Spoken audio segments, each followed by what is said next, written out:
Hi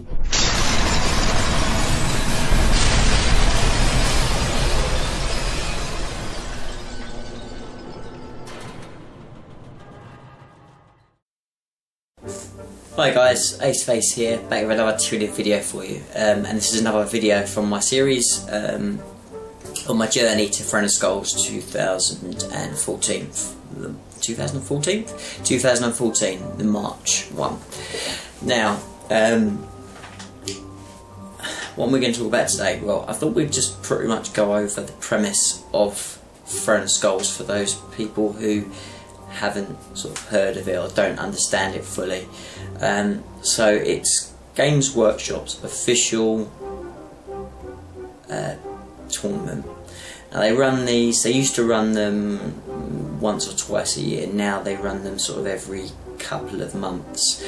They're generally 2-day events, which consist of 5 games, and they work off a fairly interesting system, let's say, so that not only takes into account your wins, but also takes into account your player votes, so whether people feel the game they played with you is their favourite game of the 5 games, which adds to your points as well.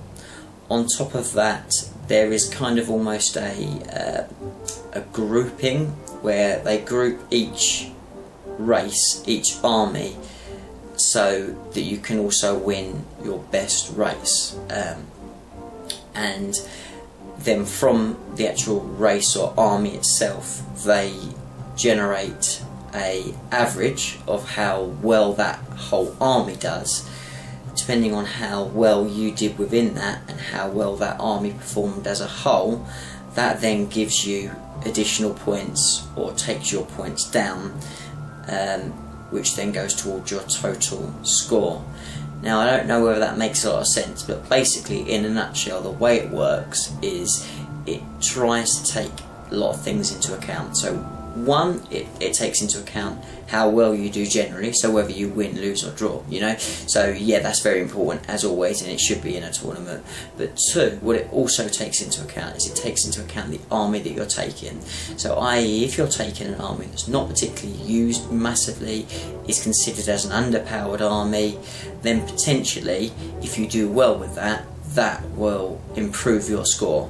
So it will also mean that if you go with a powerhouse, held out tail, then you will struggle to win the tournament outright. Yeah, I like that. So that will also improve your score. And third, probably one of the most important things is how much of a nice player you are. So that doesn't mean, yeah, being an idiot, but what that means is if you are the kind of player that just wants to just irritate people by just being not very sporting, not in the spirit of the game, let's say, you won't get any votes. You may win all your games, but you won't get any votes, so ultimately you will not win the competition outright. If you are a very nice player and you're an enjoyable player to play against, you're more likely to get more votes, which then will help you with your general score. Hopefully that kind of gives you an idea of how it works. Now, the thing about Throne of Skulls is because it is kind of, if you like, it is the ultimate tournament for Games Workshop, because it's the one that they come out with, it's the one that they mould, and generally what happens at Throne of Skulls cascades out to all the other tournaments in the world. Yeah, that's right. So a lot of other tournaments, even tournaments that are more prestigious, more competitive, they very much use the following from Throne of Skulls to kind of cascade out. And even though they may change it, mould it to how they want to run it, they kind of work around that premise. So what's recently happened, which is a major change, is with the introduction of Stronghold and Escalation, they have now allowed those rules into the tournament. Bearing in mind that Throne of Skulls is a 1500 point cap for points. but they have allowed those rule sets in. What they've also done now, and this is again very, very recent, is they also now allow Forge World rules and models, which they didn't previous. So more or less, in a 1500 point legal army, you can take anything you want, and that includes experimental rules. So that's where we are now. As you know from my previous videos, I will be entering the March one, and I'm definitely entering my Tyranids, which, yeah, will not necessarily be the easiest, but it's going to be fun. So this, I've blabbered quite a lot on this, but more or less what I want to sort of start to talk about is the list. Now the list I'm going to come up with, and I have already kind of produced a list or more around the list that I want to go with, but it's not, very much not set in stone. So I really, really would love to hear your feedback. So as you would have probably seen in the last video, there is one thing that is definitely going to be in that list, and that is the Harridan. Now the Harridan is a lot of points. He is 700 odd points.